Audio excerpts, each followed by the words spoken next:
Alright, well in this next tutorial, I want to switch back and forth between player 1 and player 2. So let me change the player 1 value initially back to true. And we can simply, at the end of our code here, within the while loop, place the command player 1 equals not player 1. And that will switch the value of player 1 between true and false.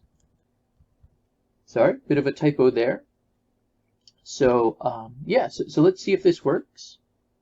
Running the code, we see our game board with the lower bins identified. If I press a random letter like A, it switches, and now it's clearly player 2's turn. The variable, player 1, must be false because we see the values above the game board. Choosing another letter, entering a different value, it goes back to player 1's turn. Now, to even more clearly signal whose turn it is, let's add a message to the top of the game board. So within the while loop, I'm going to define a variable message, a string, and then print that message. So to define what the message is, I'll use an if statement. If it's player 1's turn, we could simply have the message be player 1's turn.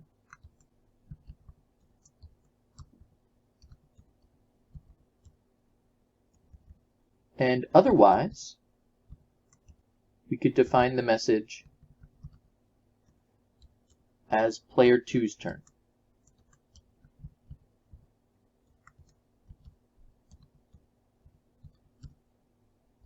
So since either one of those has to happen, I really don't need this message, blank message up above, so let me delete that.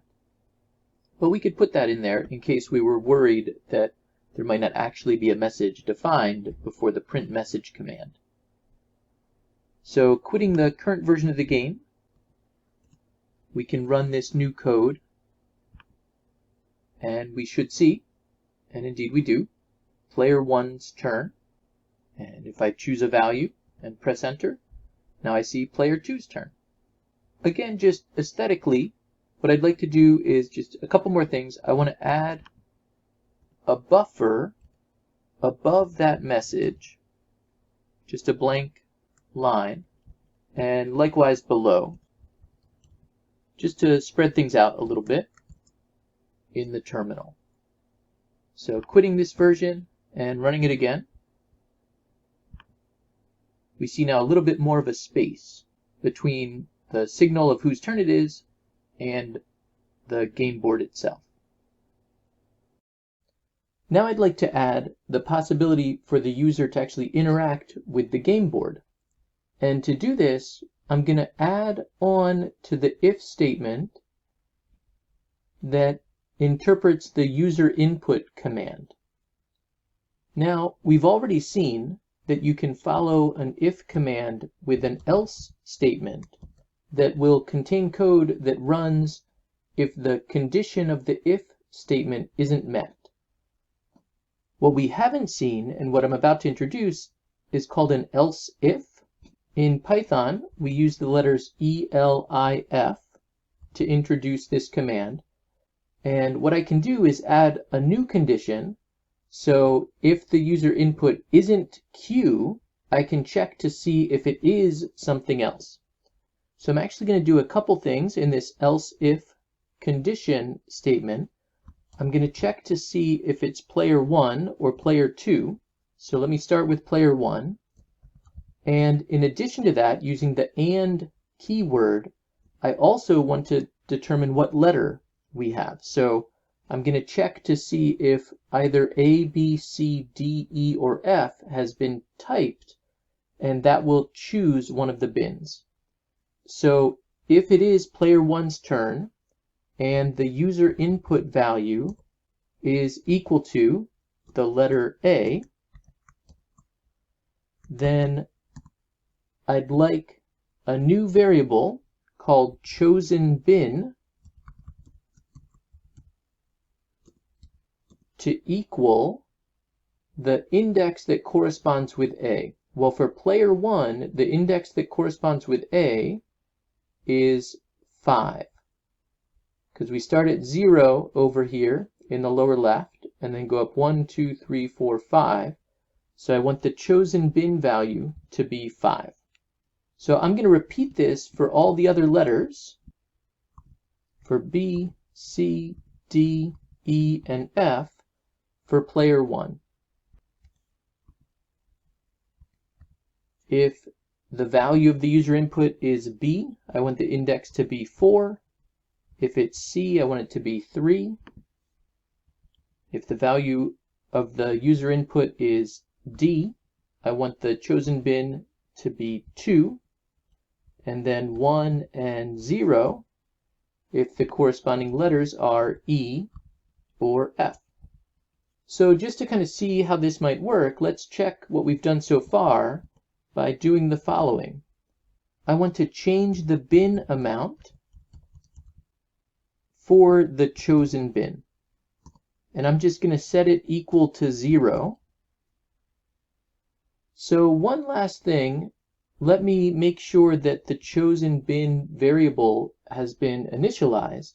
So just at the very beginning here, I'm going to say chosen bin equals 0, just sort of as a default. So now let me quit the current game and then run the code to see what happens.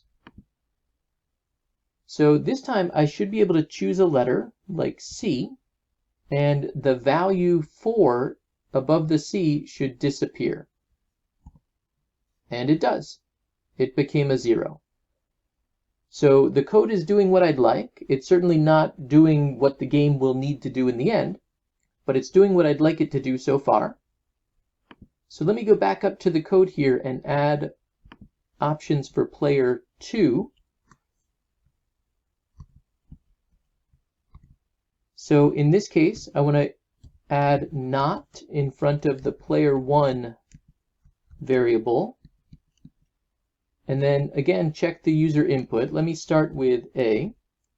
So going around the bin, the A value for player 2 is up here at 12, index 12. And so I'll copy this.